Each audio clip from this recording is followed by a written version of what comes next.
preziosa. Questa serata è una bella serata, perché c'è Mario, perché c'è Marisa, perché c'è Gianni e perché c'è Edoardo. Soprattutto perché Soprattutto perché c'è Edoardo. Senza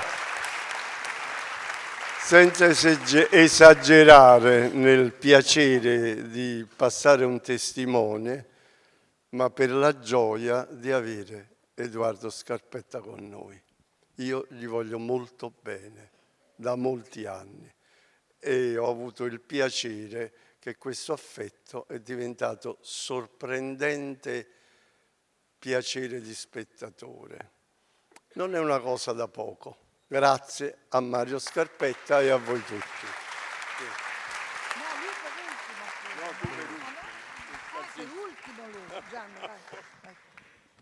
Ho preso qualche appunto. Allora, nel novembre di 113 anni fa, il giorno 8 novembre, in questo teatro fu inaugurato da Vincenzo Scarpetta con Miseria e nobiltà, diretto dal padre Edoardo Scarpetta.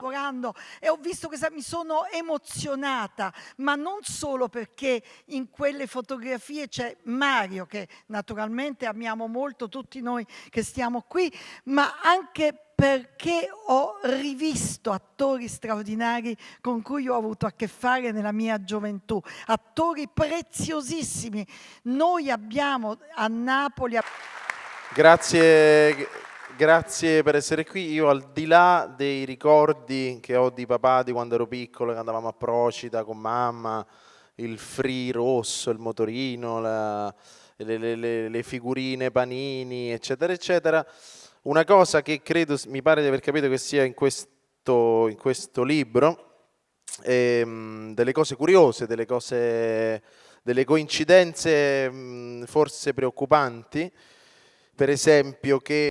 Vabbè, venacca. Che è? Vabbè, sto dinte guaia. Ovvero? E non riesco a vedere addosso la guagliona.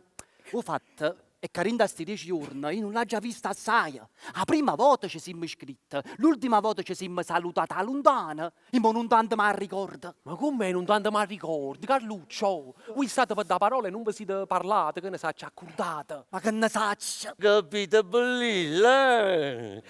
Ma siete venuto per amicizia, per qualche affare, o diciamo così, per dipotto? No, pedipotto. Ma che resto di potto? E allora posso sapere con chi ho l'onore di parlare? Esatto, Tanno Muschetto, chianghiere. E siete venuto per qualche affare oppure voi... Per dipotto. Andavo su di potto, anzi chi si sono venuto per di potto? Questo non è venuto per dipotto, questo è venuto perché stavo sposando la signorina. Ma su di potto fossi, anzi? Chi stai venuto con l'intenzione di saccasaco a guagliona o chianchiere? Buongiorno, io sto sempre qua, Ho visto che siete venuti anche voi, ma prego, accomodatevi. Però guaglione non è una grande bellezza. E voi ditemi. Michele Fresella a servirvi. Giovane di notaio, di buone speranze. C'è qualcosa che non va. Un'ombra di peluria sul labbro. Un goccio di rosolio? Scusate se non vi posso offrire molto, ma non sapevo che veniva. Veramente mi sento imbarazzata. Non vi preoccupate, signorina.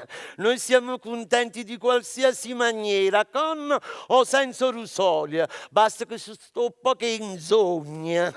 Non vi date incomodo, è sufficiente. Io volevo dire una cosa. O se ne esce con una ciucciaria. Perché l'inforzamento del pensiero rindicanale da capo porta sempre allo stesso medesimo ragionamento. Il vostro stato è brutto, è pericoloso. Resto stato. Silenzio, signori. Come faccio a far capire? Ma ve lo spiego in poche parole. Ecco, la donna senza marito è come la tracchia senza ossa. È come a trippe carne cotta senza scienda pelle. È come a curatella senza fegato. E allora tutta questa roba chi se la mangerebbe? Ognuno la butterebbe. È chiaro? Mamma mia, bella, mi sta dando lo stomaco. Signorina, ma voi ve ne siete accorti che il cane vostro è curto e musso? me curtemus. Te non la dei sotto che è più corte che le coppe. Gesù, che sta una novità. E vuol dire che te non mussa così. Per correre appresso alla ricana va buono, ma se ti vogliono a uscire la terra come fa? Oh? Prima di tutto, attacca di buona razza e ten un bello pelo. A ferro vostè vecchi, non tengo pelo, e non ti capisci manco che razza è, anzi, non ti capisci manco se è un cane. Vabbè, sarà pure poco vecchia, ma io non mettessi a cane con nessuno. Dopo il mio cane vostro, che lo musso, che non voglio fosse questo umano. Io penso a ridere, il cane vostro, che la faccia, ma la capo è morto, il cane vostro. Magari oggi Don Ferdinando vi è uscito un po' di spirito di contraddizione.